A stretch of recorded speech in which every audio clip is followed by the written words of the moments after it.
rester sur ce. Alors, bismillah, on va commencer maintenant. Donc, un autre caout. Donc, celui-ci, c'est sur la vie du prophète, sallallahu alayhi wa sallam. On va s'intéresser à la première partie de la vie du prophète, sallallahu alayhi wa sallam.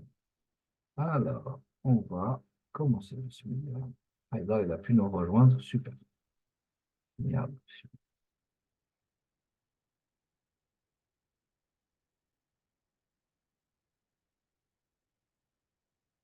Ah, c'est une double. Comment s'appelait le roi qui voulait attaquer la Mecque?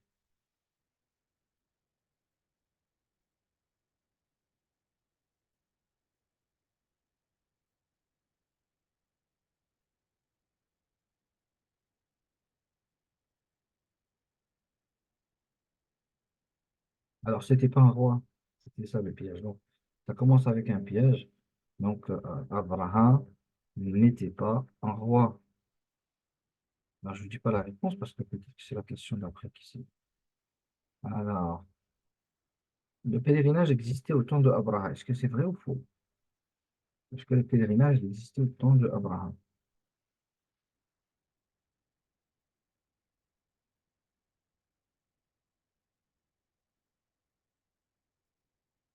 Que il existait le pèlerinage au temps? Bien sûr qu'il existait.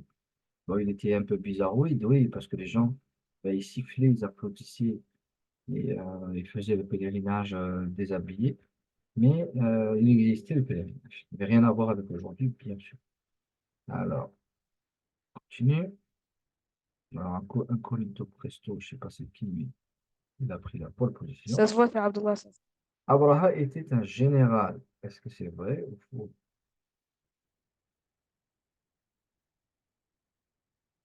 C'est vrai ou c'est faux, Abraha? Il a dit que ce n'était pas un roi. Qu'est-ce qu'il a dit?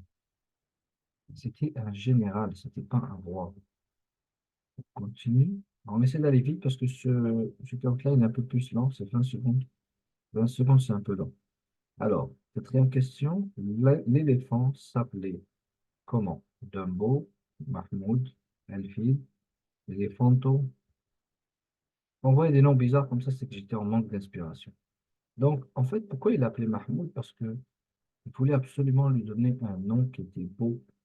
Et donc, Mahmoud, c'est en lien avec les louanges, à la fois pour qu'il soit loué, c'est-à-dire pour que tout le monde le reconnaisse dans sa beauté. Mahmoud. Cinquième question, les qualités des Arabes de l'Arabie de l'époque. Donc, c'était quoi parmi leurs qualités? Qu'est-ce qu'il y avait? Ne pas mentir, la générosité, l'hygiène, euh, gaspiller leur argent, pas. Au Alors, secours, dès que j'ai touché le pad, ça a cliqué. Je voulais pas mettre la fausse réponse. ah bah, c'est des choses qui arrivent. Des choses qui arrivent là. Mais maintenant que tu as parlé, j'ai compris que mes écouteurs n'étaient pas connectés. Ils se sont déconnectés. Donc, je vais reconnecter. Ah ben non, en fait, ça a cliqué sur la bonne réponse. C'est bon? Alhamdoulilah. Donc, je me reconnecte avec mes écouteurs. Voilà, super. Donc, il y avait Super. donc, qu'ils avaient à l'époque, avant l'islam, donc ne pas mentir. Et c'est-à-dire que mentir, c'était quelque chose qui était très, très, très mal vu. Et la générosité. Il faut raconter à chaque fois l'histoire de cet homme qui était très connu pour la générosité, et il était dans les chemins des voyageurs, et il attendait les voyageurs, et son fils lui pose une question en lui disant, mon père, si on n'avait pas de nourriture, qu'est-ce que tu aurais fait? Alors il regarde le cheval pour lui dire, on aurait sacrifié le cheval, on l'aurait mis dans la marmite. Ensuite, le fils lui dit, et mon père, si on n'avait pas de cheval, qu'est-ce que tu aurais fait? Alors il le regarde pour lui dire, ben, c'est toi qui serais passé à la marmite. C'est une histoire comme ça qu'il a racontée. On a fait combien de questions pour l'instant? Là, on va passer à la question 6 sur 41. Parmi les défauts des Arabes de l'Arabie, c'était quoi? Ça sera complet, ça va, t'en as bien. Enterrer leurs filles, ils étaient des voleurs, ils étaient des menteurs, ou alors ils buvaient beaucoup de vin.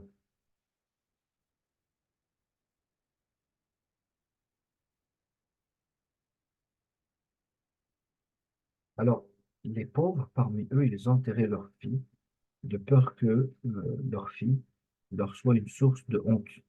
Et l'islam, il a dénoncé ça. Et aussi, buvez beaucoup de vin quand vous buvez de l'eau. Vous voyez, vous buvez combien d'eau par jour? 1 litre? Ben, eux, ils buvaient 2, 3 litres, 2 litres de vin. Ils buvaient beaucoup de vin. Comme certains, ils boivent le thé, j'allais dire le café, mais plutôt le thé. Alors, on continue. Je suis troisième. Bah, toi, t'es dernier, de toute façon. La 7e question, il y avait combien de puissances dans le monde? Enlève les écritures là, s'il te plaît. Il y avait combien de puissances dans le monde?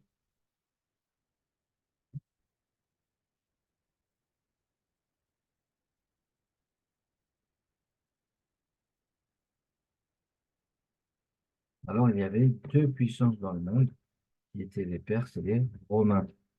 Et tous les autres, ben, c'était des petites puissances comme ça. En fait, la particularité de l'Arabie, c'était quoi? C'était que euh, l'Arabie, c'est la péninsule arabique, c'est un seul endroit, mais il y a plein de petites tribus. Chaque tribu, ben, ils ont leur code, ils ont leur façon d'agir, ils ont même leurs particularités quand ils parlent. C'est comme si je vous dis, ils ont des dialectes qui sont différents. Donc c'est pour ça que la péninsule arabique, elle n'arrivait pas au niveau des puissances dans le monde, comme les Perses et les Romains, qui, eux, s'étendaient sur plusieurs continents, qui étaient des forces à proprement dire, dans l'organisation militaire, politique, tout ce que vous voulez, sociétale.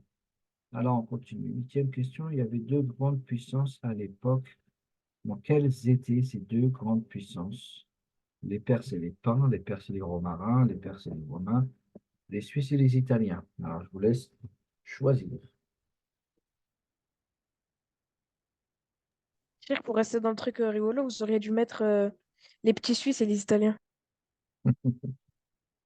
Alors, les Perses et les Romains, bien sûr. Quand je vous fais rire comme ça, c'est comme ça, vous n'oubliez pas, comme ça, vous apprenez plus facilement. Alors, 9e question. Qui a construit la Kaaba? C'est Adam alayhi salam, les anges, alayhi salam, Mohammed sallallahu alayhi wa sallam, et Ibrahim alayhi salam. Qui a construit la, la Kaaba? Alors, en fait, j'ai mis les 4. Pourquoi? Parce qu'il y a un avis qui dit que c'est les anges. Il y a un autre avis qui dit que c'est Adam alayhi salam qui a construit pour la première fois la Kaaba sous l'ordre de son Seigneur. Il y a un autre avis qui dit que c'est Ibrahim alayhi salam qui l'a construit la première fois. Il y a un troisième avis qui dit non, Adam l'a construit et Ibrahim l'a reconstruit euh, parce que les traces avaient disparu. C'est un des avis les plus forts. Et ensuite, on sait aussi que Mohammed sallallahu alayhi wa sallam, lorsqu'il y a eu l'inondation, ben, il a participé aussi à la reconstruction avec les gens de Quraysh. C'est pour ça que j'ai mis les 4. Les 4 étaient bons, donc tout le monde a eu bon. On Je sais pas. continue. Ibrahim, il a construit et après, il avait construit d'une autre forme. Après, le prophète sallallahu alayhi wa sallam, et ben, il l'avait remis carré. Tout ça, c'est des avis. Quel était le nom de l'église de Abraham?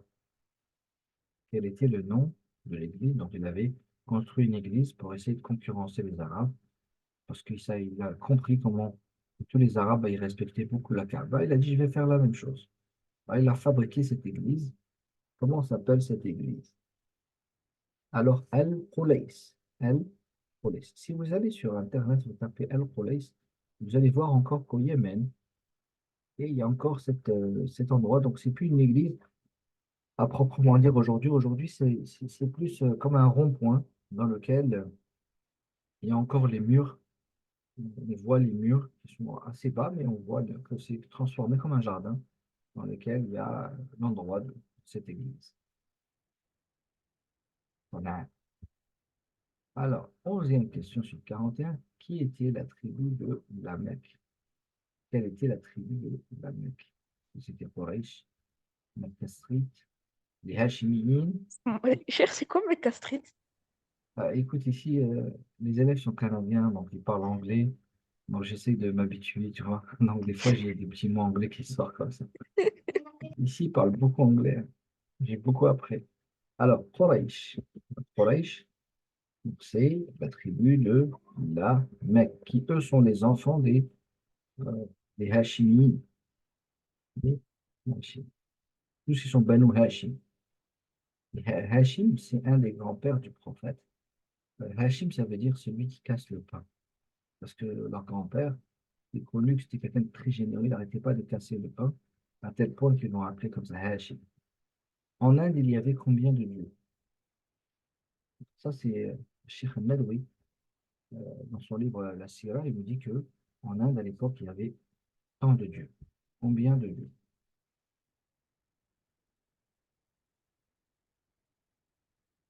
En Inde, à l'époque, il y avait combien de dieux? Faux dieux, bien sûr. Alors, il y avait 360 000 faux dieux. C'est Nadwi qui dit ça. En fait, dès qu'ils étaient surpris par la beauté de quelque chose, ou alors par une force comme le feu, comme la rivière, ou alors subjugués par la force de la nuit qui englobait tout, ou alors par un oiseau qui avait une certaine beauté. À chaque fois, ben, c'était une excuse pour eux pour dire, ben, ça c'est mon Dieu.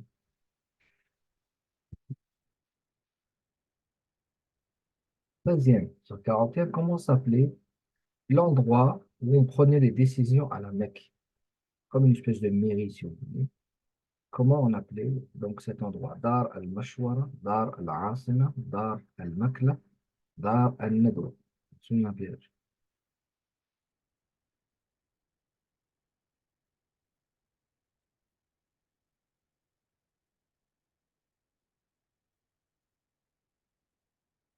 Alors, c'est Dar al-Nadwa.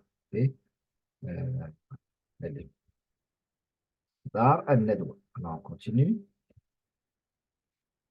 D'ailleurs, Alors, pourquoi vous avez mis dans le mec là? oui, parce que je sais pas, j'avais faim peut-être à ce moment-là quand j'avais constitué ce Zoom. Voilà, alors, je regarde juste. Alors, je vais juste mettre le code pour ceux parce que je vois, on m'envoie un message, on me demande le code. Donc, je vous le mets et je compte sur vous. Comme ça, s'il y a des personnes qui veulent nous rejoindre, ils veulent entrer, donc vous faites un fourrin un copier-coller. Tiens. Alors, on va écrire code KAOUT. Hop, code KAOUT pour ceux qui désirent nous rejoindre, parce qu'on est encore dans la première partie. Donc là, on a quand même, là, on a la question combien? 13 sur 41, donc il y a encore de la place pour ceux qui veulent nous rejoindre. C'est un KAOUT qui est long. Voilà. Hop, c'est bon. On peut continuer. On continue. Qui était l'homme qui a affronté Abraham? Il y a un homme qui a affronté Abraham. Est-ce que c'est le grand-père du prophète sallallahu alayhi wa sallam, un voisin, ou alors un copain ou un oncle du prophète sallallahu alayhi wa sallam, qui a affronté Abraham? Alors, c'était le grand-père du prophète sallallahu alayhi wa sallam. Alors, je peux vous dire, je connais pas la question d'après, donc j'ai peur de vous dire des informations compromettantes. Alors, je préfère me taire un peu, on va juste voir, et après on reviendra sur cela. Le grand-père du prophète, il s'appelait comment? C'était Abu Talib, Abdul Muttalib, Al-Abbas ou Abu Ja'far. Comment s'appelait le grand-père du prophète sallallahu alayhi wa sallam?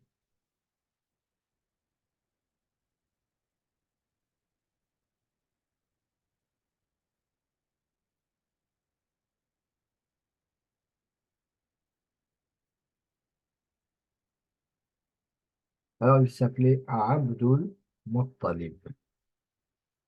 Abdul Muttalib. Alors, regardez ici. Alors, c'est quoi la prochaine question? On s'arrêtera pour que je vous explique les choses. Le grand-père du prophète sallallahu alayhi wa sallam était un homme vieux et fragile, un homme intelligent, impressionnant et beau, colérique et agressif. Choisissez donc le bon choix qui va déterminer le grand-père du prophète sallallahu alayhi wa sallam. Donc, il était un homme intelligent, impressionnant et beau. Alors, il va y avoir une discussion entre lui et Abraham, et cette discussion, c'est cela que l'histoire va se rappeler. L'histoire, la biographie du prophète va se rappeler que le grand-père du prophète, sallallahu alayhi wa sallam, il a affronté Abraham et il lui a dit une phrase. Ben, on va voir si cette phrase-là, si on pose des questions sur cette phrase dans les prochaines questions à voir. Alors, non, je vous dirai juste après. Donc, en tout cas, le père du prophète, sallallahu alayhi wa sallam, il s'appelait comment? Il s'appelait Abu Talib, Abdul Muttalib, Al-Abbas ou Abdullah. On parle du père ici, hein. On parle du père.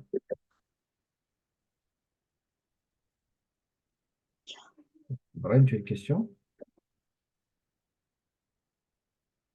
C'était est ta pour dire la question? phrase, Alors, tu connais cette mais phrase? Qu'est-ce qu'il a dit, le grand-père du prophète à Abraham? en fait, il est parti. En fait, quand l'armée de Abraham est passée, elle a pris les chameaux de Abdul Muttalib. Il a filtré. Ok. Alors, je vais le dire parce Comme que si. quand tu parles, c'est pas tout le monde qui t'entend, il n'y a que moi qui t'entends dans mon écouteur. Donc, je vais le dire à voix haute. Donc, en fait, le grand-père du prophète, il est parti donc, c'est pas cela, il est parti rencontrer Abraham pour récupérer ses chameaux. Et lorsqu'il s'est moqué de lui, pensant que lui, il était venu pour demander grâce pour le peuple et pour toute la Mecque, et voilà qu'il vient seulement pour des chameaux. Alors, qu'est-ce qu'il lui a dit? Il lui a dit, moi, je suis le propriétaire de mes chameaux. Quant à cette demeure, elle a un propriétaire qui va la protéger. Inna li hadha al-bayti rabban yahmi. Ok. Et d'ailleurs, subhanallah, quand je pense à cela et je fais un peu un lien avec ce qui se passe en Palestine, je me dis la même chose. Je me dis, Inna li hadha al-bayti rabban yahmi. La mosquée d'Al-Quds, ça fait partie aussi des maisons sacrées. Et pareil, elle a un propriétaire qui va la protéger. Bismillah, subhanahu wa ta'ala, ya Rab. Allah Azza wa Jal soulage nos frères en Palestine, à Gaza, au Dafa, au Lubnan, ya Rab, ya Rab, ya Rab. Profitez de chaque occasion pour faire une invitation pour nous. Alors, on continue dans notre quiz, 18e question. Le père du prophète, bon, c'est la même question, donc ça, je vais la passer tout de suite, vous n'aurez pas le temps de répondre. Hop, voilà. Et on continue. 19. J'ai Que même pas veut pu. dire al-fil? Que veut dire al-fil? Est-ce que ça veut dire le fil à coudre, les chevaux, l'éléphant ou les oiseaux? Que veut dire al-fil?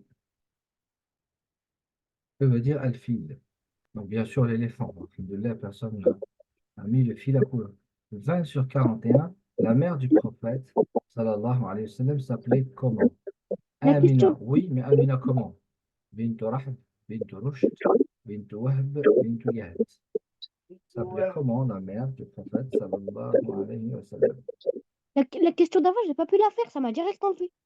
Non, c'est normal, Ça... parce que c'est une question qui s'était répétée en fait. Ok. Hein. Alors, c'était Amina bint Wahb. Maintenant, quand on vous pose la question, comment s'appelle la mère du prophète, ne dites pas seulement Amina, c'est pas suffisant. Ça, on laisse ça pour les plus jeunes. Vous, maintenant, vous êtes grand, donc vous devez répondre Amina bint Wahb. Plus vous connaissez les noms, plus ça veut dire que vous êtes investi, que vous connaissez bien la vie du prophète. Amina bint Wahb. Très bien, continue, nouvelle question, 21 sur 41. La mère du prophète est décédée. Mon téléphone ici est éteint. La mère du prophète est décédée. Où ça? À Gaza, à Riyad, à Taïf, à Médine.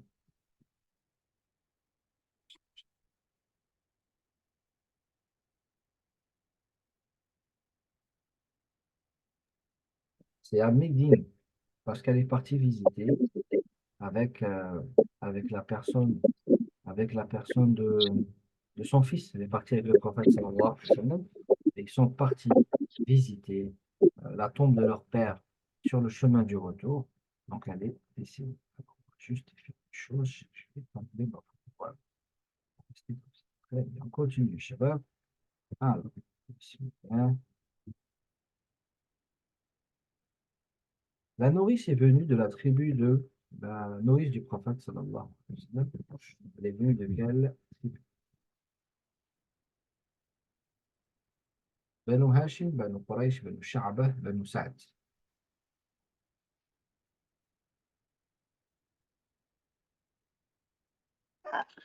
En fait, Youssef, il a touché à tout mon écran et du coup, ça m'a enlevé. T'es sorti du caout? Oui, ça m'a enlevé du carotte. Bon, bah, tu vas te remettre tranquille, monsieur. Ça fait rien. De toute façon, quand Hein? quelqu'un sort, on ne peut pas le remettre. Ah, ok. Alors, hop, ah, Et on va continuer. C'est bon, ça m'a remis. Bon, ben, si ça t'a remis, c'est bien. Super. On va pouvoir continuer. Alors, la nourrice, elle s'appelait comment? Allez, bon courage. Donc, Halima comment? Halima Saadia, Khadija Saadia, Halima Taimia, Amina Saadia. Alors, attention, j'essaie de vous embrouiller ici. Cheikh, en fait, vous avez fait une bonne réponse et des mélanges. Des mélanges de noms. Ouais, beaucoup de mélanges. Alors, je vais voir qui va s'en sortir face à tous ces mélanges. Ah, c'est Halima Saadia. Quasiment tout le monde a eu bon. On continue. Bismillah. Alors, l'histoire de l'éléphant a été citée dans une seule sourate, vrai ou faux? L'éléphant. Le mot éléphant dans le Coran, est-ce qu'il est évoqué dans une seule ou plusieurs sourates? Alors, je vous laisse le choix.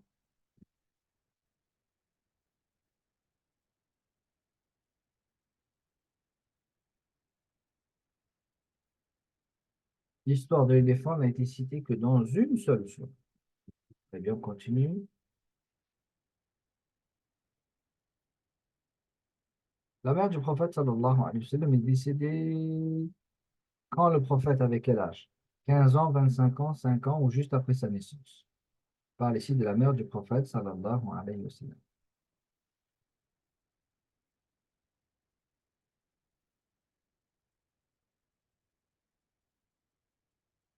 Quand le prophète avait 5 ans. Alors, désolé pour les petites fautes d'orthographe. Alors, qui a donné le nom Mohammed au prophète, sallallahu alayhi wa sallam? Abdul Muttalib, le grand-père, Abu Talib, l'oncle, Aminatou bintou Wahb, la mère, ou Abdallah, le père. Qui a donné le nom Mohammed au prophète, sallallahu alayhi wa sallam? Muhammad islam. C'est Abdul Muttalib. Il lui a dit quoi? Il a dit, je l'ai appelé Mohammed pour qu'il soit loué par les gens de la terre et les gens du ciel. Il a été inspiré, le grand-père. À plusieurs reprises dans sa vie, il a été inspiré. Il avait une inspiration. Très bien. Quels sont les 4 pays du Shem? Les 4 pays du Shem. On sait que le prophète, dans sa jeunesse, il a voyagé vers le Shem. C'est quoi les 4 pays du Shem? Je vous laisse choisir entre ces 4 propositions.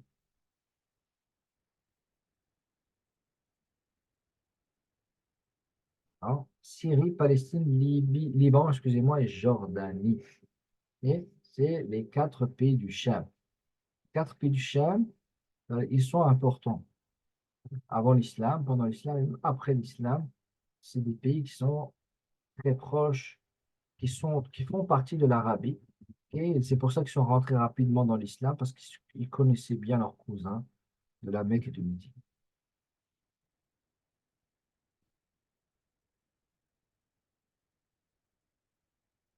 Parmi les miracles de la naissance du prophète sallallahu alayhi wa sallam, on retrouve quoi? Les poissons se sont noyés dans l'océan, les bateaux qui ont coulé, les 14 piliers du palais romain qui sont tombés, le feu des Perses emblématique qui s'est éteint. Alors, c'est quoi le ou les? Alors, il y avait 2 qui étaient acceptés, le feu des Perses qui s'est éteint, et les 14 piliers. En fait, il y avait un palais romain qui était extraordinaire. Les Romains en étaient fiers, alors il s'est fissuré. Il y a 14 piliers qui sont tombés. Et quand ça s'est arrivé, ils ont compris que dans le monde, il s'est passé quelque chose d'extraordinaire. C'était un signe.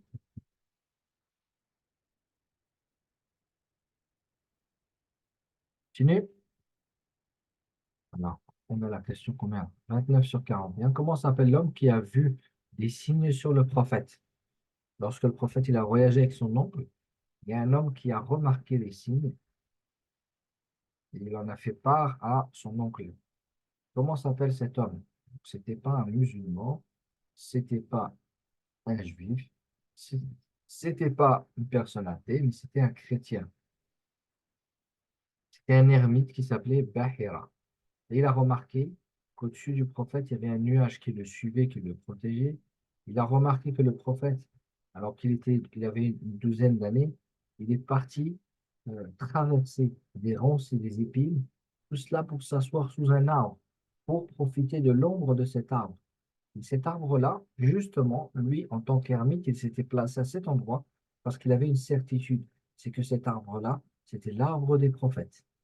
Quand il a vu cet enfant faire quelque chose que les enfants ne font pas, que les voyageurs ne font pas, traverser toute cette colline de ronces juste pour s'asseoir sous l'ombrage de cet arbre, il a compris en voyant aussi, comme je vous avais dit, le nuage, il a compris. Après, il a posé plein de questions pour être sûr. Et au fur et à mesure des réponses, il avait encore plus de certitude que cet enfant n'était pas un enfant ordinaire, mais que c'était Muhammad, sallallahu alayhi wa sallam. 30e question. Bahira était un, si vous avez bien écouté, normalement, vous allez savoir, était un commerçant, un ermite, un termite, un guide du désert. C'était un termite. Alors, je ne pense pas.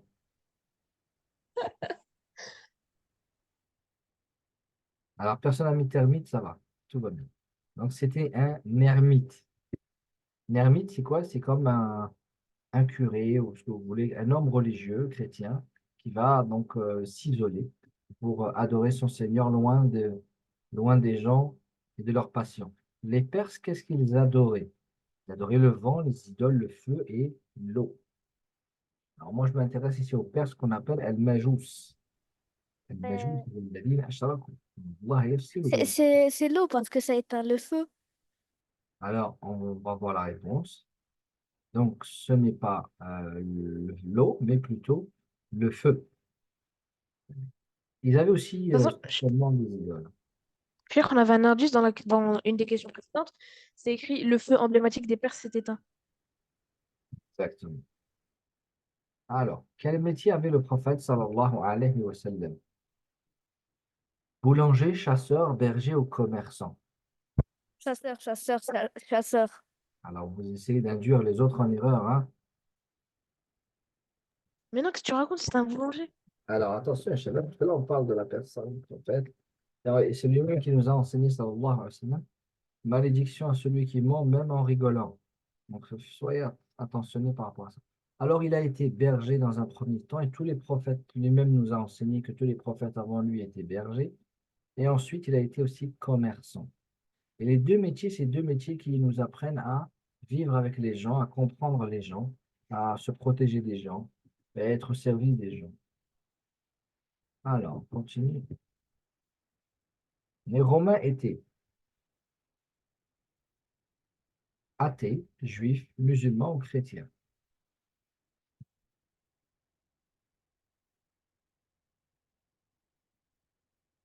Les Romains étaient athées, juifs, musulmans ou chrétiens. Tous les Romains, ils avaient la même religion. Ben, il y avait une religion officielle, une religion d'État. Donc, ils étaient chrétiens. Alors, tout ce qu'on est en train de faire, on est en train de faire en fonction de la biographie du prophète sallallahu alayhi wa sallam. Parce que, bien sûr qu'avant cela, les Romains n'étaient pas chrétiens. Ils avaient même les dieux romains, etc. Mais nous, on parle durant la période de la biographie du prophète sallallahu alayhi wa sallam. On continue. Alors,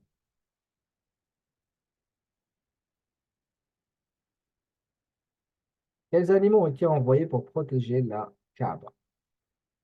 Les fourmis, les aigles, les corbeaux, les oiseaux ababiles.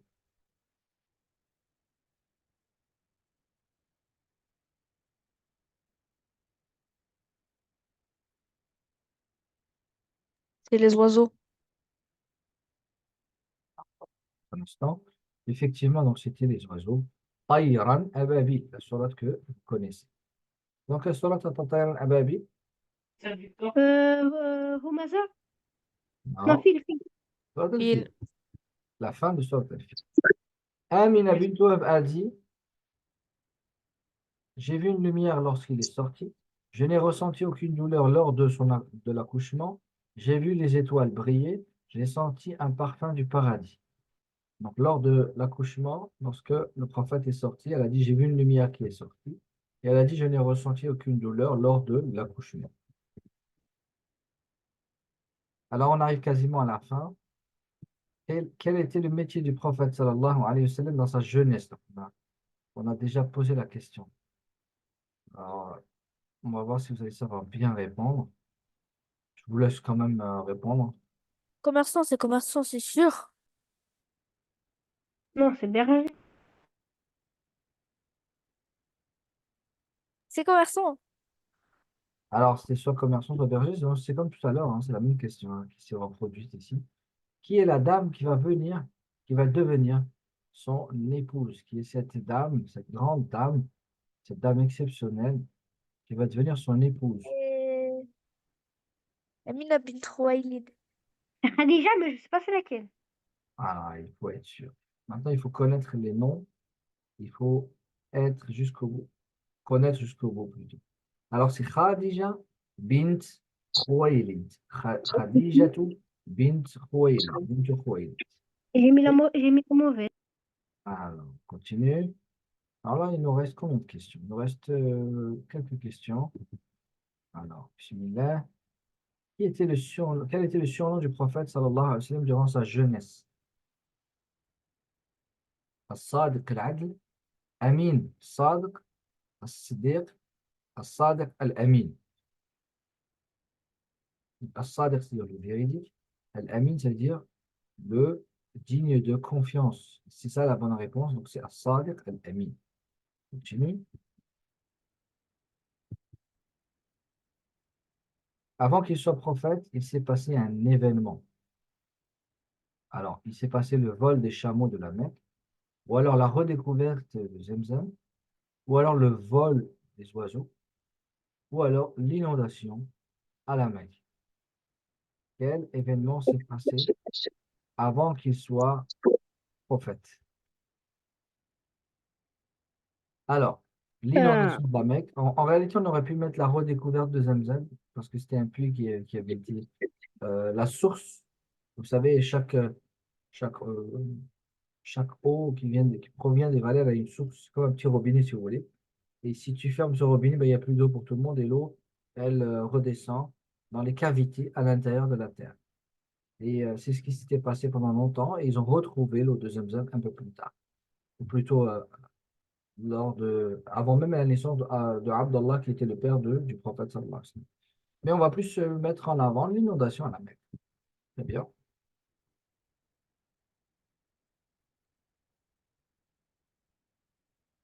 Alors, le prophète avait quel âge lors de la révélation? 25, 63, 40 ou 35 ans? Quel âge avait-il lors de la révélation? On attend les réponses. C'est l'avant-dernière question.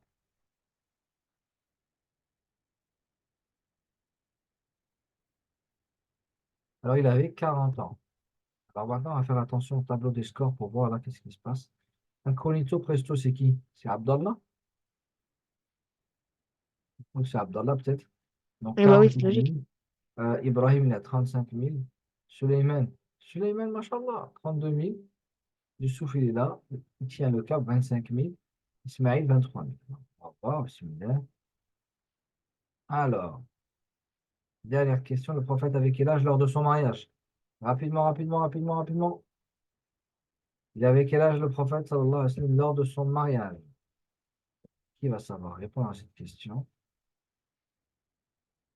Et Allah, bismillah, donc il avait 25 ans. Et Aïcha, ou plutôt Khadija, radiallahu anha, avait 40 ans. 40. Suleiman, troisième, félicitations. Ibrahim, félicitations, second. Et le premier, alors, c'est Abdallah. Donc, félicitations à Les vous. trois frères sur le podium, Youssouf et les trois frères Ismaël, aussi. ils sont là, ils tiennent le coup, machallah. Donc, je vous remercie pour votre série. Machallah, c'était un super double caout. Et je vais vous dire à la semaine prochaine. Parce que là, je dois me préparer pour aller à mon cours. Là, j'ai un cours qui commence dans 40 minutes. Juste le temps de prendre un café et de me diriger vers mon cours, Inch'Allah. Alors, je vous dis, je vais réfléchir par rapport à la semaine prochaine. Qu'est-ce qu'on fait? Est-ce qu'on fait quelque chose de similaire ou alors on... Parce que j'ai des thématiques que j'aimerais bien faire avec vous, Inch'Allah. Je voudrais faire, Inch'Allah, une partie qui concerne la vie du prophète. Peut-être que ça serait sous ce format-là, c'est pas mal aussi. Et un autre qui serait un peu plus sérieux pour les grands, c'est plus pour travailler ce qu'on appelle la méditation coranique, les clés de la méditation coranique. Je vous tiens au courant Et je vous dis pour les autres, donc pour les élèves, je vous dis lors de la semaine, Inch'Allah, on se verra durant les cours. Yallah, salam alaikum, mes chéri. Allah yahfadkoum, qu'Allah vous protège. Yallah, salam. Cher, Assalamu alaikum. Salam alaikum. on a cours d'argent